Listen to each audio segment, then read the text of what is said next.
ప్రగతికి పునాది భోగాపురం అంతర్జాతీయ విమానాశ్రయం నా కళ 2026 జూన్ నాటికి సాకారం చేస్తా. ఎయిర్పోర్ట్ నిర్మాణంపై సమీక్షలో సీఎం చంద్రబాబు. ప్రగతికి పునాది భోగాపురం అట.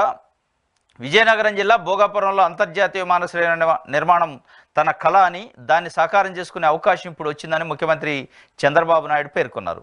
భవిష్యత్తులో ఈ విమానాశ్రయం రాష్ట్రానికి పెద్ద ఆస్తిగా, ఈ ప్రాంతం ఎంతో అభివృద్ధి చెందే నగరంగా మారుతుందని ఆకాంక్షించారు.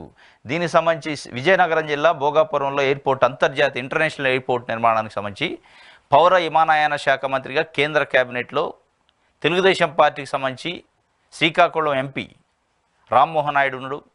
ఆయన మంత్రిగా ఉన్నటువంటి ఆ ప్రాంతానికి, ఉత్తరాంధ్ర ప్రాంతానికి సంబంధించి భోగాపురం విమానాశ్రయం అనేది ఆంధ్రప్రదేశ్లో ఎప్పటి నుంచో అదొక ఎజెండాగా ఉంది.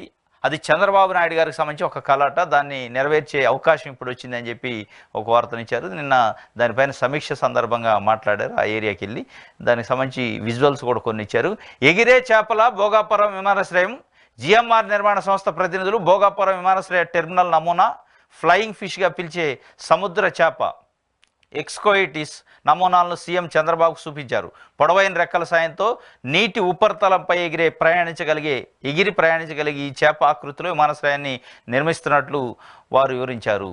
విమానాశ్రయానికి సంబంధించి ఎగిరే చేప ఫ్లయింగ్ ఫిష్ అనేది ఉంటుంది. ఆ ఫ్లయింగ్ ఫిష్ ఆకారంలో 2 వైపులా పెద్ద పొడవైన రెక్కలు ఉండే విధంగా ఆ విమానాశ్రయ ఆకృతి, ఆ రూపం అనేది ఎగిరే చేప లెక్క ఉంటుందట, ఫ్లయింగ్ ఫిష్ లెక్క. దానికి సంబంధించి ఒక అద్భుతమైన నమూనాను కూడా వాళ్ళు జిఎంఆర్ సంస్థ ఉంచింది. మొత్తానికి ఇది ఒక వార్త. ఇంకోటి, విశాఖ